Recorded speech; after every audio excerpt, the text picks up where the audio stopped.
bonjour, une nouvelle leçon d'optique dans le cadre des leçons de l'optique intitulée Images données par une lentille mince convergente et présentation et quelques instruments optiques. Donc on passe premièrement à l'étude de l'effet d'une lentille sur un faisceau lumineux. On commence par la définition d'une lentille sphérique. Une lentille sphérique est un milieu transparent homogène limité par deux faces sphériques ou par une face sphérique et une face plane. Donc il y a ici quelques exemples de lentilles minces. Donc on diffère les lentilles minces convergentes et lentilles minces divergentes. Donc ils sont caractérisés par des pointures aiguës. Ici les lentilles divergentes. Pour une lentille convergente, quand les rayons parallèles entre eux et parallèles à l'axe optique, à la lentille, d'un faisceau lumineux incident émerge dans la lentille convergente vers un point I. Donc, c'est le faisceau incident, traverse la lentille, donc ils se rassemblent, ils convergent dans un point qu'on va appeler ultérieurement le foyer. Donc, on passe à la caractéristique d'une lentille mince convergente. On représente une lentille mince convergente par ce trait avec deux flèches aux extrémités. Donc, on va parler de l'axe optique principal et le centre optique. Qu'est-ce qu'un axe optique principal d'une lentille convergente? C'est l'axe de symétrie commun à ces deux faces sphériques et perpendiculaires à la lentille. Donc, c'est cet axe-là. Ainsi que le centre O, c'est le centre optique. Donc, on passe à la remarque. Si l'objet se trouve dans l'espace objet, il est réel. Et s'il se trouve dans l'espace image, il est virtuel. Encore plus, si l'image peut être projetée sur un écran, elle est une image réelle. S'il ne l'est pas, c'est une image qui est virtuelle. Bon, le foyer principal, image. Remarquez avec moi, les rayons parallèles à l'axe principal traversent la lentille convergente et ils se concordent, se coupent dans un point F' que j'appelle foyer principal image. Donc, tout rayon lumineux incident parallèle à l'axe optique principal de la lentille dévie en passant par le foyer principal image que je note F'. Il faut noter cette définition parce qu'on en aura besoin dans la construction d'une image. Par convention, on choisit le sens de propagation de la lumière, ça veut dire de gauche à droite, comme sens positif sur l'axe principal optique. Et la distance algébrique séparant le centre optique et la lentille du foyer principal image F', la distance focale. Donc OF', c'est la distance focale. Donc les mesures dans ce sens sont positives, dans le sens opposé, ils sont négatives. On peut le noter aussi F'. Le plan perpendiculaire à l'axe principal optique et passant par le foyer F' s'appelle le plan focal image. C'est celui-là.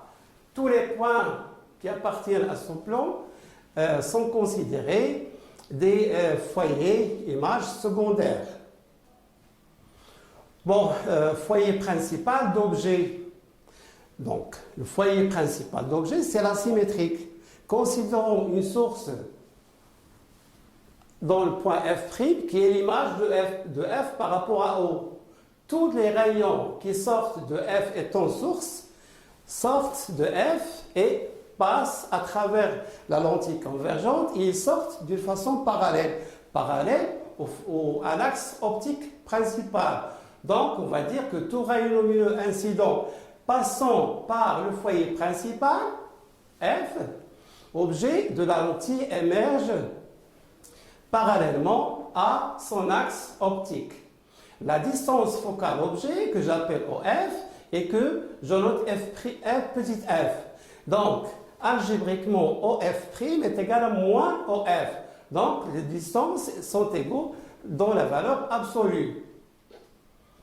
Bon, image donnée par une lentille mince. Bon, pour construire une image à travers une lentille mince, je considère un objet AB.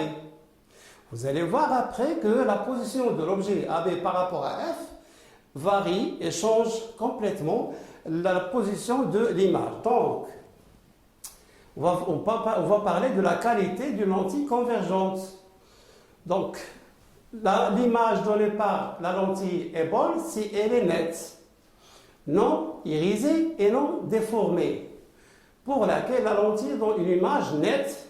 Pour que la lentille donne une image nette, elle doit donner à chaque point de l'objet un et un seul point image.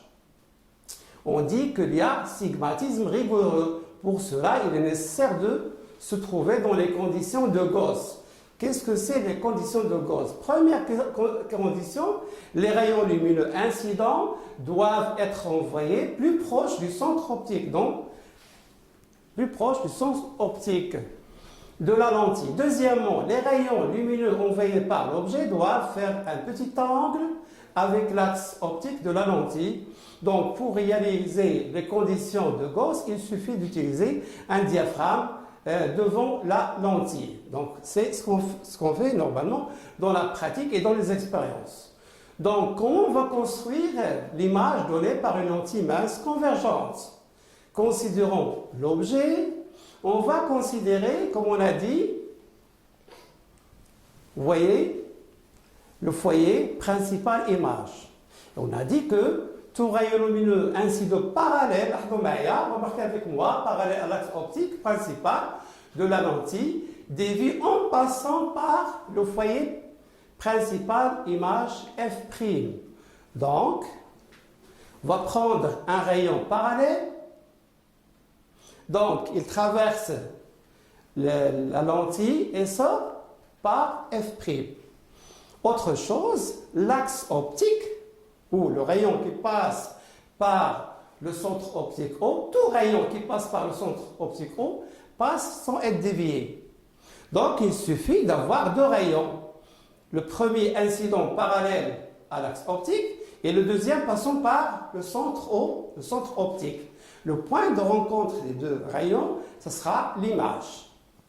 Effectivement, comme vous voyez, donc pour construire l'image AB, vous voyez, le rayon parallèle, ça sort par F', le rayon qui passe, incident qui passe par le centre optique, donc le point de rencontre des deux rayons, ça donne l'image A'B'.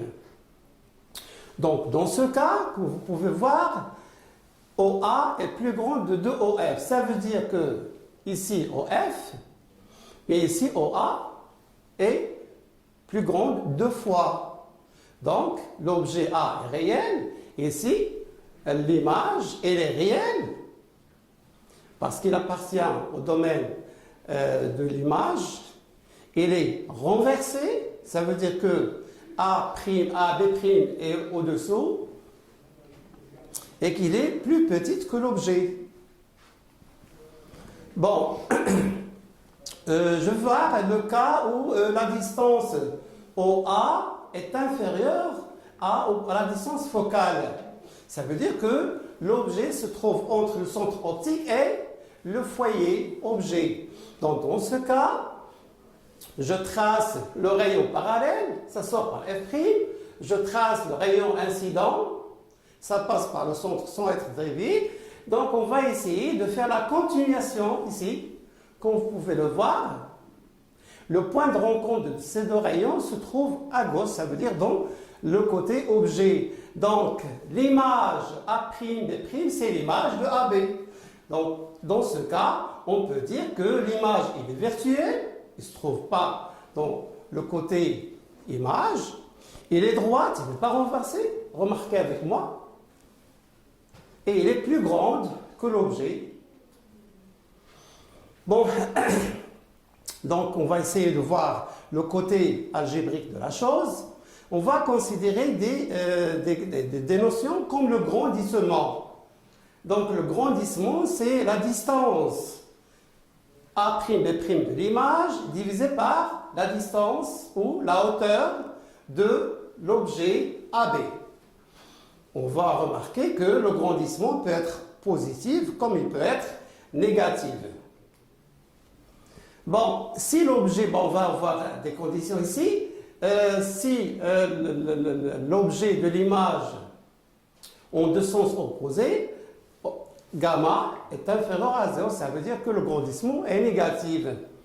Si l'image est plus grande que l'objet, c'est normal que gamma est supérieur à 1. De même pour le gamma inférieur à 1. On va parler un peu de la relation de conjugaison. Donc, il est défini par la relation A'B', je reviens, A'B' divisé par OH est égal à F'A' sur FH, sur FO, pardon. Vous voyez? Donc, on développe la relation. Ici, F'A' est égal à F'O plus OA'. Ici, je simplifie F'O et ça donne A'B' sur AB est égal à 1 plus OA' sur F'O. Remarquez avec moi que OF', c'est moins la distance focale image. Donc, je renverse, ça donne un signe moins. Je fais passer l'autre de l'autre côté. En fin de compte, je trouve la relation 1 sur OA' moins 1 sur OA, pardon, ici OA est égal à 1 sur OF'. OA, c'est la distance image, OA', c'est la distance objet. Bon, on parle ici de l'avergence. L'avergence, c'est 1 sur F', OF', c'est l'inverse de la distance focale. Et il est exprimé en dioptrie à condition d'exprimer OF' en mètres. On passe ici à quelques applications. Remarquez avec moi ici la loupe. La loupe est une lentille mince, convergente, de faible distance, de l'ordre de quelques centimètres.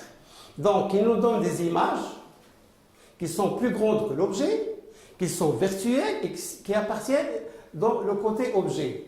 Donc, c'est le schéma qu'on peut avoir. Remarquez ici, c'est l'œil de l'observateur. Donc, un petit corps, à travers la loupe, on peut le voir avec de grandes dimensions.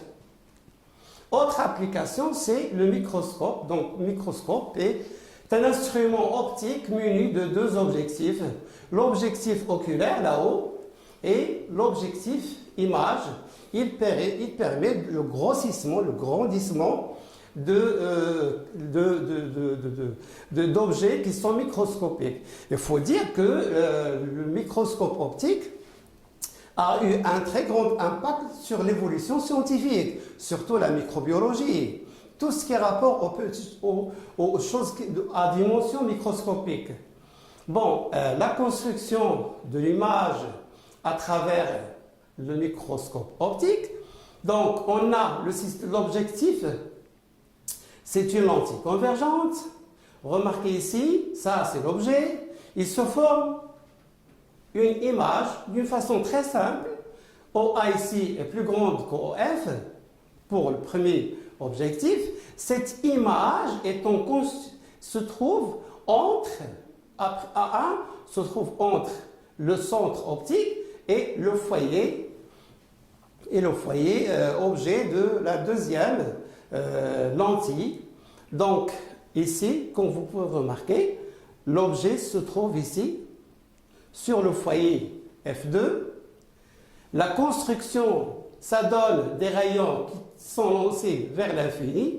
Donc, si je me permets que l'image sera très très grande ici.